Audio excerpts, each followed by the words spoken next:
কুত্তার বাচ্চা। সকালে ডাকলাম পাপ্পু কুত্তার বাচ্চা ঘুম থেকে ওঠ। আবার বিকালে ঘুমানোর সময় বললাম ও পাপ্পু ঘুমাইতে যা, তার বাংলা তর্জমা করেন কুত্তার বাচ্চা ঘুমাইতে যা। আবার স্কুলে যাইতে বললাম পাপ্পু স্কুলে যা কুত্তার বাচ্চা। সারাদিন থেকে কুত্তার বাচ্চা ডাকলাম, সে কি আমার সাথে ভালো ব্যবহার করবে? আবার বাবারে আমরা পাপা শিখাই, পাপা। বাবারে কি শিখাই? পাপার তো কি কুকুর। সকালেও ডাকি বাবারে কুকুর, বিকালেও ডাকি কুকুর, সকালেও ডাকি কুকুর, বিকালেও। এই জন্য কুকুরের স্বভাব গুলো আমাদের মধ্যে পড়ে। সন্তানের সামনে পিতা মাতা কোনোদিন ঝগড়া করবে না। এই ঝগড়া করলে সন্তানে কি হবে? ঝগড়াটা হবে। আপনি দেখবেন ছোট একটা বাচ্চাকে আপনি যে আদেশ করে যে কাজটা করাইতে পারবেন না, আপনি যদি তাকে আদর করেন, যত্ন করেন, এই কাজটা সে করতে পারবে। আমরা অনেক সময় দেখি বাবা নামাজ পড়ে, তো ছোট ছোট বাচ্চারাও কি করে? সে কি নামাজ জানে? জানে না, কি করতেছে? পড়তেছে।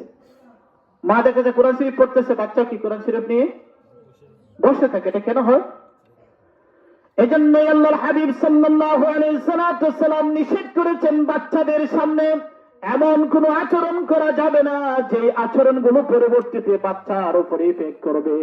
আমি বাবা হইয়া যদি আমার স্ত্রীর সাথে অবৈধ আচরণ করি, স্ত্রীকে মারামারি করি, স্ত্রীকে গালাগালিজ করি, এই প্রভাবটা কার উপরে পড়বে?